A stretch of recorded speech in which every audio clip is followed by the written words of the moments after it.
In the summer of 1864, a team of 5 explorers became the first white men to enter the High Sierras, in the region we know today as Kings Canyon and Sequoia National Parks. Their goal, as part of the Whitney Survey, was to explore the Sierra Nevada and document their discoveries. Their journals capture in precise detail not only the route taken, but also their personal experiences of being the first people to enjoy the rugged beauty of these mountains. Little did they know how their expedition would unlock a great secret held by the mountains for millions of years, a jewel in the crown of the Sierras. So join us, following in the footsteps taken by William Brewer and his fellow explorers. We want to follow their route and summit the same peaks to relive their experiences. And above all, we want to retell a little-known story about 5 audacious American pioneers. This is a sketch that Charles Hoffman made 158 years ago, and this is the view. Looks like this is the same tree. So Yeah. cool, huh? Yeah, it's history coming back to life. Okay, Elvis, so tell us about what's our plan today. Oh, today would be a big one. So we had an 8-mile hike. Was especially the later part of the day. It's another 2,500 climb. Yeah. So we're going to go with J.O. Pass and down the Sequoia Valley, and then we have to head up to Silliman Lake. We're actually camping in slightly different places to Brewer and his team for a few reasons. The first one is they didn't know that Jenny Lakes was here, and so they camped in a meadow a mile or so down, which we'll walk past shortly. And secondly, when they climbed Mt Silliman, they probably did it by the hardest way possible, from the north side along the ridge from Silliman Pass, and then up this really steep edge that you'll see later on. And that's Charles Hoffman was the trailblazer, right? Oh, it's Clarence King is the one who... Oh, Clarence King. He's the one that... They used to tease him that he would always manage to find the hardest possible way up the mountain. Because he gets to the top of the mountain and then realise, oh, we could have gone that way. So for Silliman, instead of taking this class 3 plus route to the top, we're going to kind of walk further south and then go up to Silliman Lake, which is about 1,000 feet from the summit. So that's why we've got this big climb at the end of the day. But in the end, it gives us a better chance of getting to the top and experiencing the views that Brewer and his merry men got to see. So with that, we better get on the trail. Yeah, we're 20 minutes late already. Climbing up out of Jenny Lakes over towards J.O. Pass.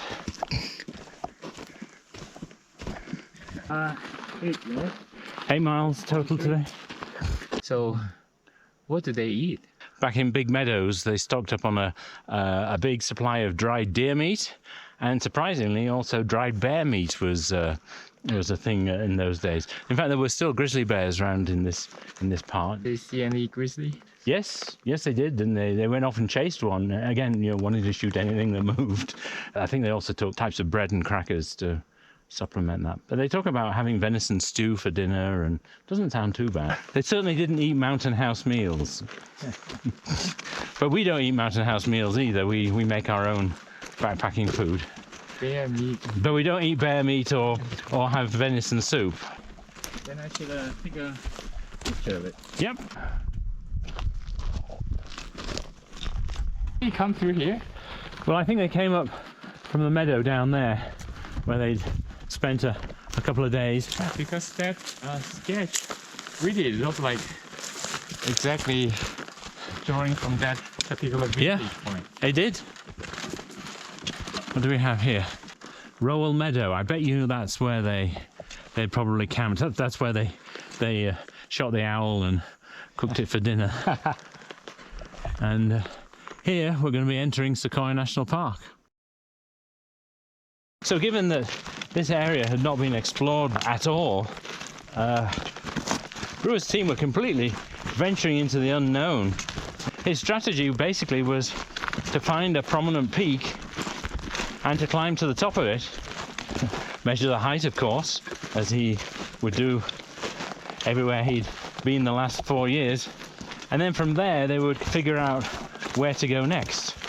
So coming over Jo Pass, you can see how prominent Mt Silliman would have been.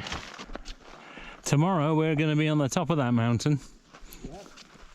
So one of the benefits that Brewer had in terms of being first, they had the ability to decide what mountains were going to be called what.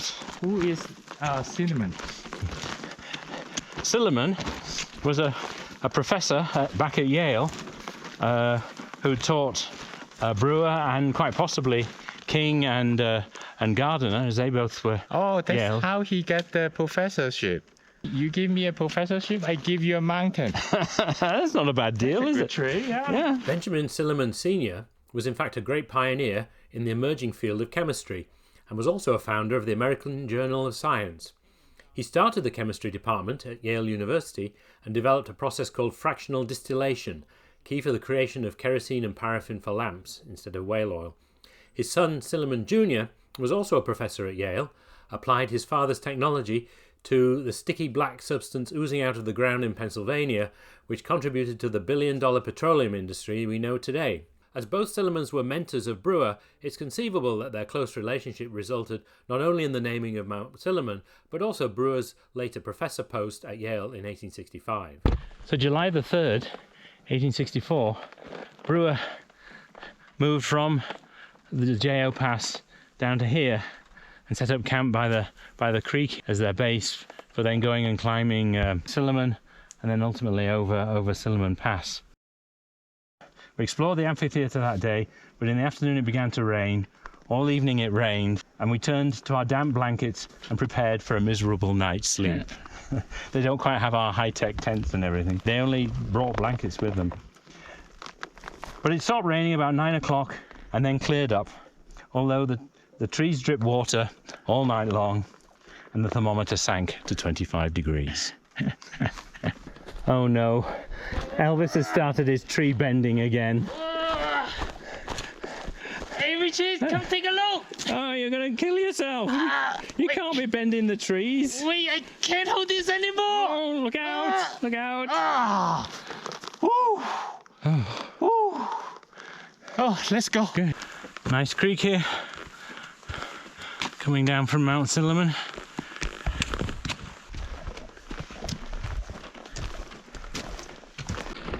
Okay, we're entering the fire zone.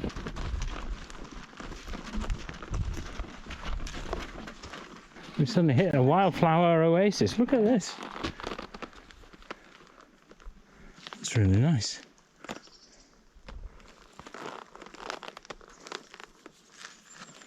Yeah. This is Cahoon Meadow down here. We've just been over Cahoon Pass, was that rise that we just went over. We get down to the bottom here, then we connect up with the Silliman Creek and start making our way back up towards Silliman Lake, where we will be camping tonight. It's almost 12 noon, whoops, and we are just about to hit the river.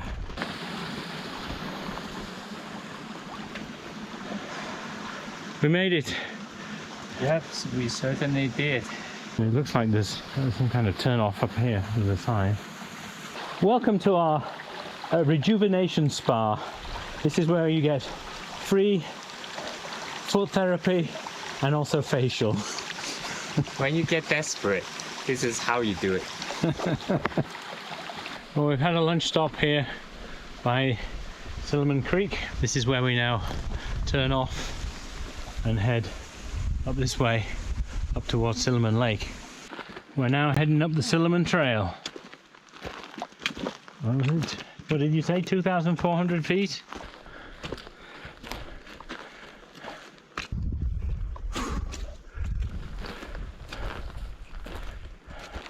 That's Mt Silliman? Yeah, I think so. That one over there, I think, is. Okay. Scare me. Big boulder here. And lots of wildflowers. Time for another stop. 1.5.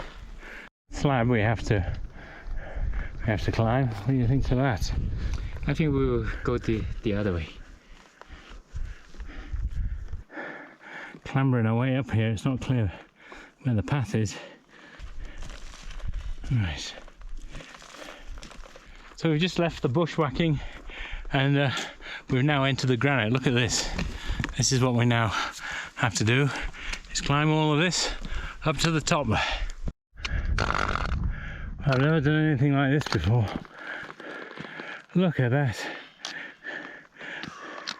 One solid sheet of granite. We're hoping that we get to that ridge and we're close to being done. Well, the app says we're 100 feet or so over the top, but this has been a hike and a half. It was a nice vista though.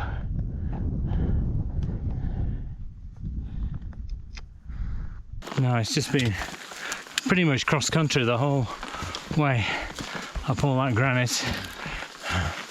Now, what little surprise do we have here? Oh shit. The lake. Oh man.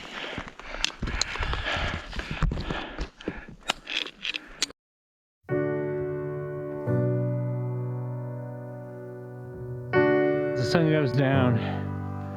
We're setting up our camp. And lovely sunlight. Lovely sunset.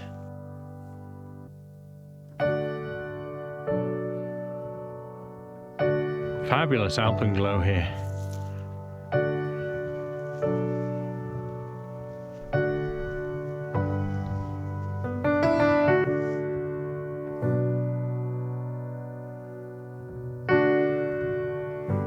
Well, this is one thing that Brewer and Co did not do. They did not make popcorn.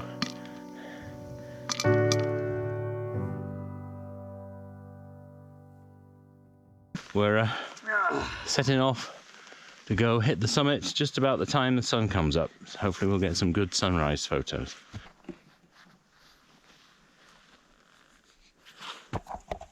Some new experience here. Yeah, we've never done this before. Never hike at night. Yep. We don't know what it would be. I think the summit is just kind of up there. But what a impressive amphitheatre. That's the high lake. Down there you can see the lake where we're camped. And then you can see right into the Central Valley. And no longer need our headlamps. Sky is lighting up. We're getting close to the summit.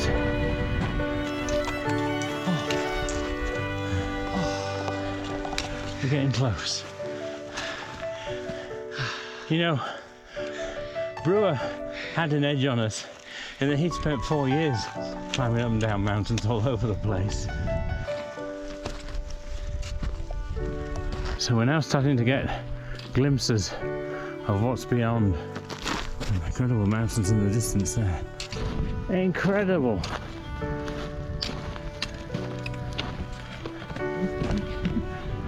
Whoa. Oh my God, Alice, we did it. And the sun is just about to peek over the mountains. Look at that. My God, my goodness, we made it. Oh. Yes, we beat the sun.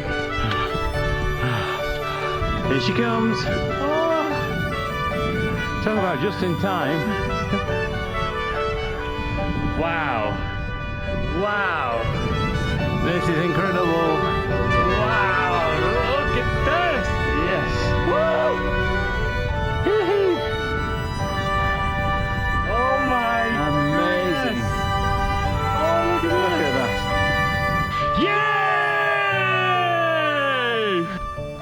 Yay! An incredible viewpoint.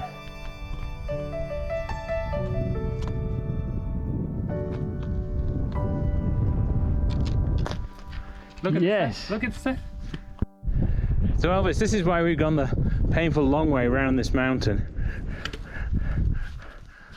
William Brewer would have camped down in that amphitheatre down there, And in his description, they climbed along what they call the Silliman Ridge, which is this one, which is not that difficult, across to here. But then, Careful. how on earth They got how on earth they got up here is just absolutely beyond me. It's a little hard to see here with the sun, but if you see where the sun is and you go to the left, that mountain that's kind of like a pyramid. Oh, that one? That one there, yes. Oh, That is Mount Brewer.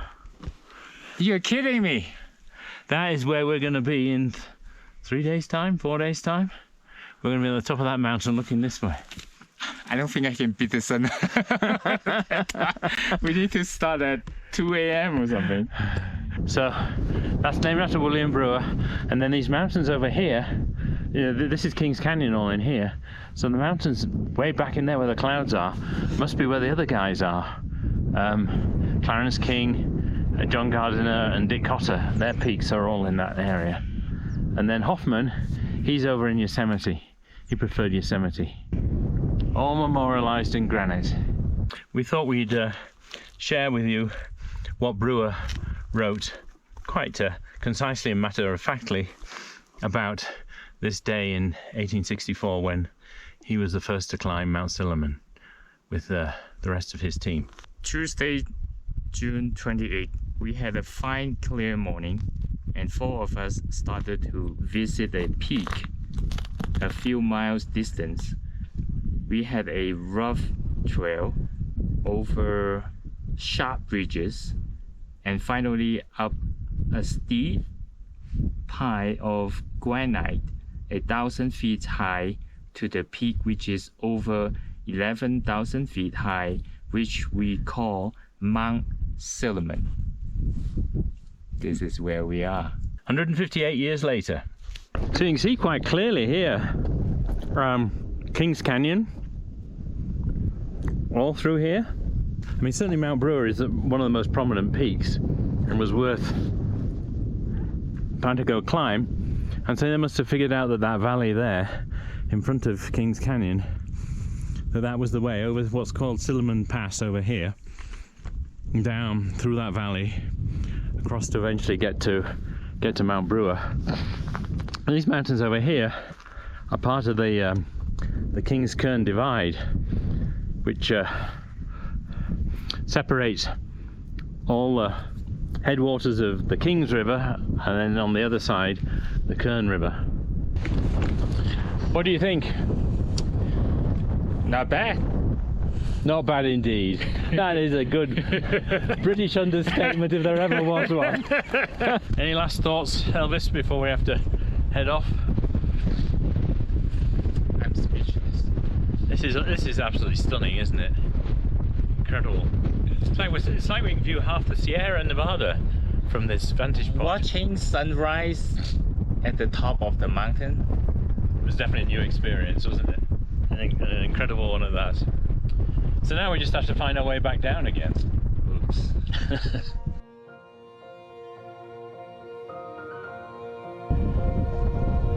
Okay, enough fooling around. Let's go. So having stood atop of Mt Silliman, in awe of the same Sierra mountainscape as those first pioneers, and with this bird's eye view, we too were able to identify the next goal, climb that distinctive peak in the east via a route now identified to reach it. We were excited in anticipation of the adventures before us. The immediate objective in our next episode is to reconnect with Brewer's exact route over Silliman Pass, across to the Roaring River, and to our destination of Mount Brewer in the east.